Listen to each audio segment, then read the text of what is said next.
guys. Mert Strapper from Inside Pulse. Congrats. Hello.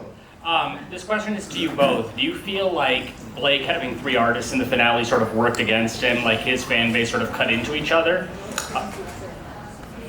I think that might have been in play. I know that he was really pushing guys, so I didn't know how it would work out. And I mean, you just never know. I honestly have been so surprised by a lot of things during this, so I really didn't. I had no idea how it was going to turn out.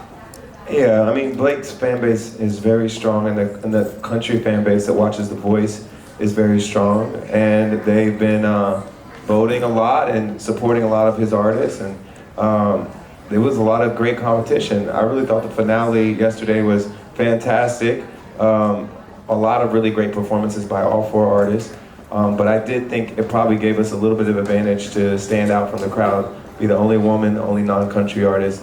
With a first-time coach too, right? Well, that didn't hurt, I guess, or it could have hurt. Who knows? But when you have Maelyn on your team, like, she's supposed to win The Voice. Like, her voice is supposed to win The Voice. That's why it's called The Voice. Wow. Well, wow. This question is for both of you. My name's Marissa Cleo, and I'm with The Buzz, New Music Buzz.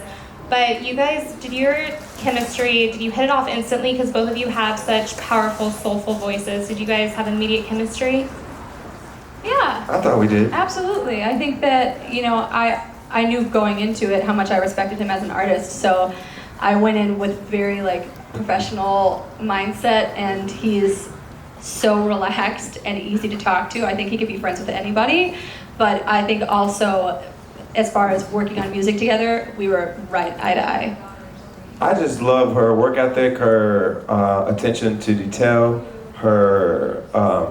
she goes into every song with an actual strategy and a plan for how to execute the song, and she has the wherewithal to be able to actually do it. And it makes it very, very easy for a coach. I can give her a few notes, but she would be good no matter who is her coach, because she has that level of excellence already in her. And you've been so busy, but have you had a second to think, what is ahead, what lies ahead? I've been trying to take this whole process one step at a time because there was so much unknown. All I know is that I am going to work very hard, and I'm ready to hit the ground running. So whatever it is, I'm ready for it, and I want to release music, and I want to tour, and I know that's in the cards. How it's going to play out, I'm not sure, but I'm okay with that too. I'm ready to kind of go with the flow. I just can't believe she was just singing in small bars in New York very recently. With that voice, I mean, she needs to be heard by a lot more people. Hi Maelyn, I'm Jessica Searles with So Delicious TV. Hi. Hi. First, congratulations. Thank you. Secondly, I was wondering what you would say to other people who have a similar hearing impairment as you. I find it to be very motivational and inspiring, and I was wondering what you would say to young men and women who are suffering from your challenge. Absolutely. I grew up with very supportive parents, and I was very lucky to have that. It was never considered a disability. So I always viewed it as, okay, so I have this, and how do I work around it, or how do I use it to my advantage? So at the end of the day, it's all about your mindset and accepting it and embracing it.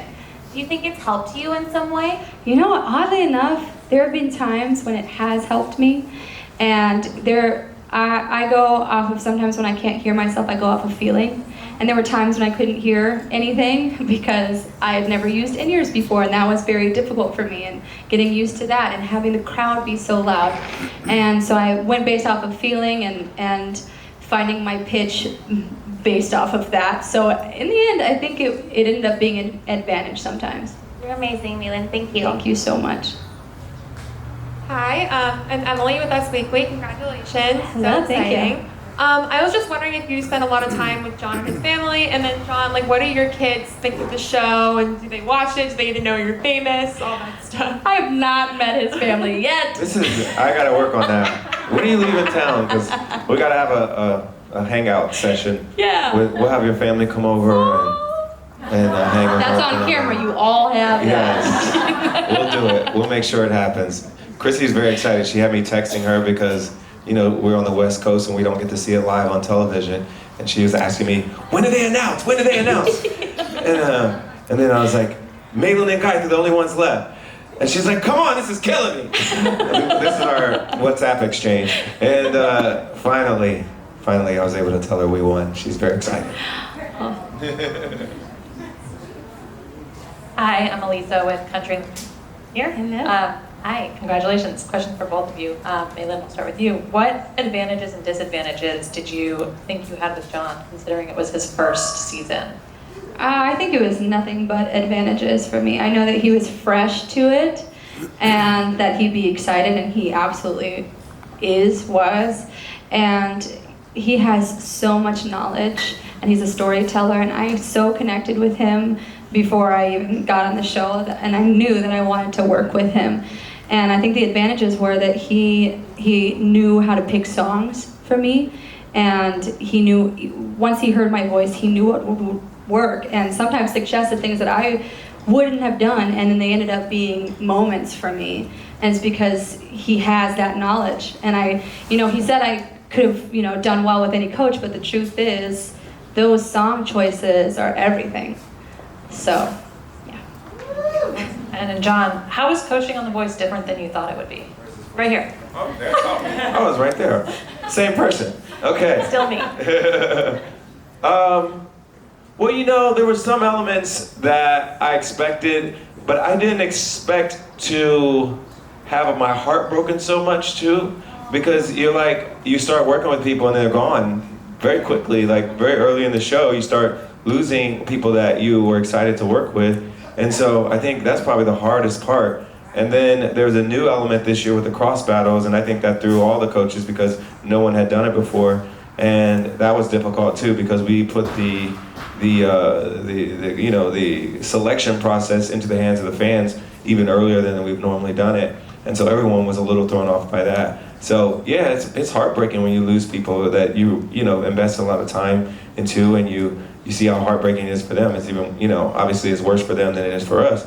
But it's hard, to go through that process and feel the agony of, going home for so many people. And that's probably the thing I was least prepared for. I was excited about mentoring new artists. I was excited about helping them be the best versions of themselves that they could be. And I've grown up doing that because I, was a choir director from a very young age. I've been a musician and worked with other vocalists for a very long time. And so that was the easiest part. It was just fun and natural for me to do. Hi, Russ Weekland, Hollywood Life in the Middle. John, how can we make her the second EGOT? Well, I don't know if she wants to do all the other letters, but I definitely think she can win some Grammys. I mean, a voice like that is very special, and it's not just special for a singing competition, it's special, period. It's special for any kind of vocalist. I mean, she was up there with me, she was up there with Sarah McLachlan, and you couldn't tell one had Grammys and one didn't. It sounded like, all of us deserve to have Grammys. So if that's the case, I feel like she can hang with all of us. And now it's just about finding the right material and making great records, and then going out there and showing people what she can do. She has an extremely rare voice, and I think she touched a lot of people's hearts through this season, and she has the ability to do that again. Hi, Anna from Access. Maelyn, you spoke about giving up on singing. What was the moment, what was the turning point for you that brought you back? It was never gonna be giving up on singing necessarily. It was giving up on the lifestyle of New York and that kind of hustle. But I think a turning point for me was I had written a new song and went in and recorded it, and I hadn't done that in a very long time. And when you don't do something for a very long time, you forget why you loved it. And then I went in and was reminded, and so that for me was that moment. And I was like, oh, this is what I love to do, and there's a reason I'm doing this. Hi, Jennifer from MUSE TV. Hi. Oh, congratulations. Thank you. Last night when you sang Hallelujah, I can't even speak right now, it was so beautiful and so powerful. Thank like you. I felt that cinched it. Like I'm like, oh, you're winning. Well, I was just curious how you guys came to pick that song, and if you had a favorite version of it, because there's been so many wonderful renditions of it. Well, every time for the last few rounds, after I knew she had advanced, I would do calls with her just to go over song ideas, and we would have the person that's in charge of going out and getting the licenses on the phone just to make sure we could actually pull it off, the request that we had. And I said, I know a lot of people have covered Hallelujah, but I feel like Maelyn is qualified to join that pantheon of artists who have sung the song. And I said, is it okay if we try to do Hallelujah? Because I've heard a billion versions of it, and I know that might be taboo to try to do something like that. But I just felt like if anybody can do it right, it's Maelyn. And did she do it right? I mean, it was one of my favorite versions I've ever heard. And I told her when we were rehearsing, I said it's going to be the most streamed song of the finale. And it was #1 on the charts last night for all night and through the morning. And so, yes, I was right about that. As he has been. I'm Rick Hollywood, First Look Features. I'm right here. I just wanted to tell you both congratulations. Thank you. Maelyn, so you talked about how you weren't sure if there were certain songs that you could do. Can you name one? Certain songs what do you mean by that? That he picked for you where you were like, I wasn't sure. It was Stay. He picked Stay for me, and I was like, I don't know. But he said, no, you can do it. And you know what I love about that is that I love to accept challenges. I love to rise above my insecurities and prove to myself that I can do it. So that for me was a great moment for me as an artist, learning experience. Back here? Yes. Hey, Carlo from Hello. E-News. This is a direct quote from Blake Shelton yesterday. Uh-oh. I like John, but he can kiss my ass because this is a competition. What do you have to say back to that now that you've won?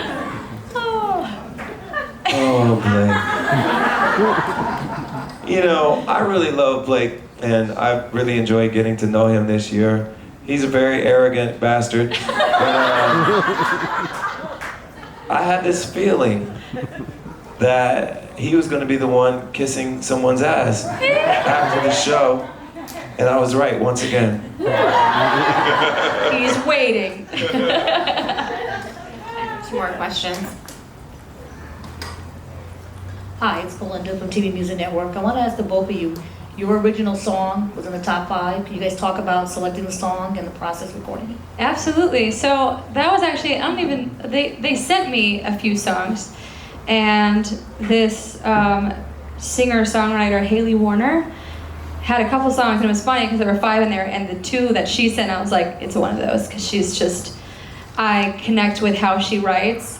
And with that song, I had never collaborated or written with other people. I'm a songwriter myself, and this felt like an experience for me. No one's ever been like, sing my song. So I was like, you know what, this is my time to take advantage of that.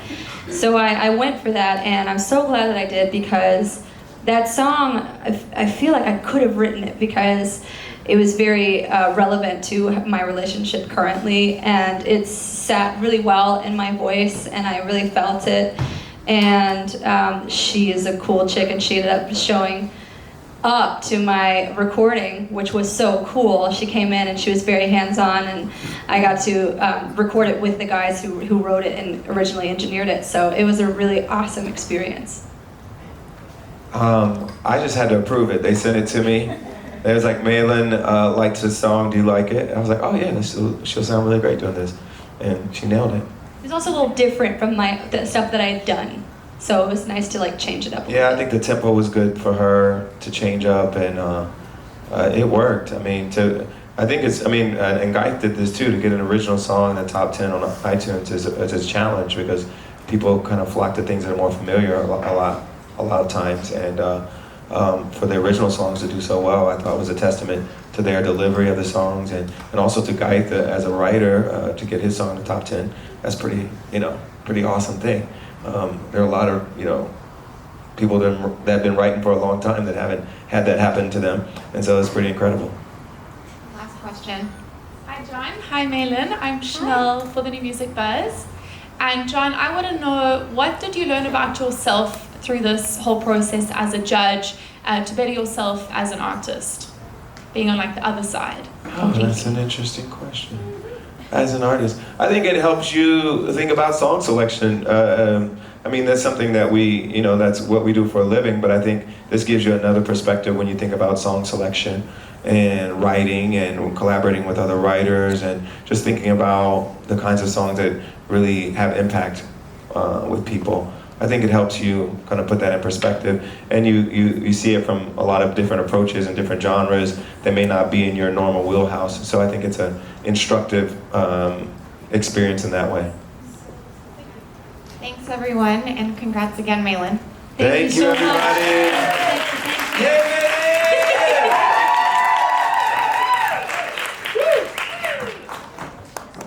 Thank you so much for watching Culturally Obsessed on MUSE TV.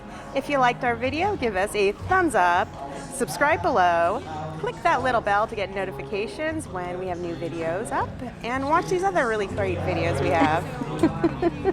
I feel like Penn or Teller. Am I? Yeah, we're the new Penn and Teller. Which Watch one out. am I? Am I Penn or Teller? Teller's the short one. Watch out, Penn and Teller. Teller We're taking your shtick. We're the new ones. Female version. Female version. Watch out.